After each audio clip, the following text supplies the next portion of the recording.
Being a lawyer in the criminal justice system can be challenging, and it can be hard to remain hopeful, knowing the amount of injustices and inequities that our clients are experiencing every day.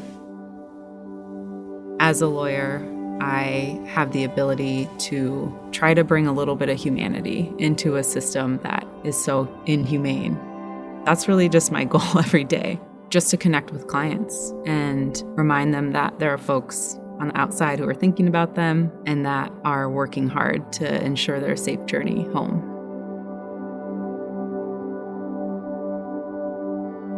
The most impactful experience in terms of wanting to lawyer with a trauma-informed approach was definitely the death of my dad. My dad was kind of a larger-than-life personality. He was well known for his laugh. He was super adventurous. He'd always have us out biking, rafting, horseback riding, you name it. Through those experiences with him, I really learned that I could lean on nature and the beauty of the outdoors as a place of peace. When I was about to turn 19, he was in town visiting for my birthday. And one afternoon, he went to cross the street. The first car that reached the crosswalk stopped. So he started crossing, and the second car that came didn't, and hit and killed him. The woman who hit him happened to be white, and my dad was black.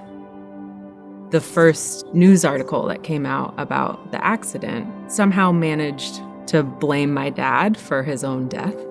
I had to pick up the phone and call the reporter, and who was also a white woman, and remind her that my dad was a human being. I wasn't able to just have the grieving, which was more than enough for anybody to deal with, but I was also dealing with the racism that our family was going through.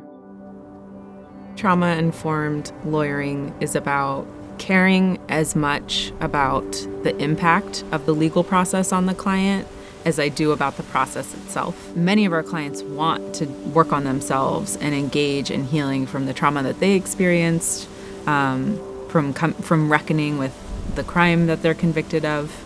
Prison doesn't always have those resources available. That's a huge part of why I'm grateful to be a part of Uncommon Law. I not only get to learn from the best parole attorneys in the state about the legal piece, but also about how to be a trauma-informed lawyer. The people that we are representing are serving life sentences, and they're in California prisons.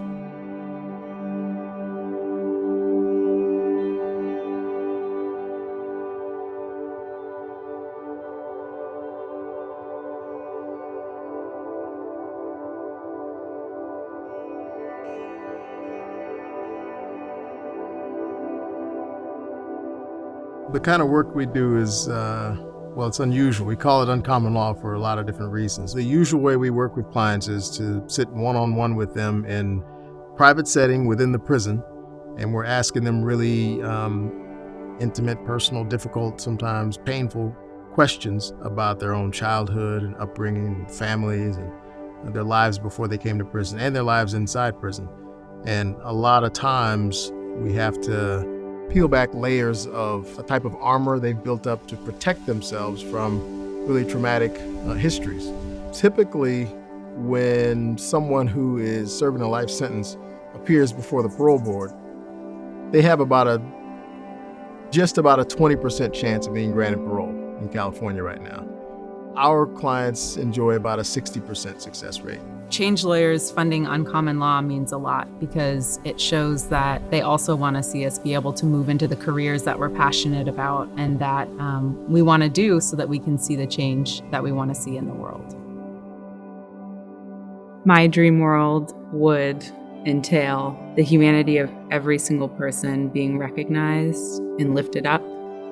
And we are more focused on the healing that needs to happen after harm than punishment. I am Maddie Flood, and I am a change lawyer.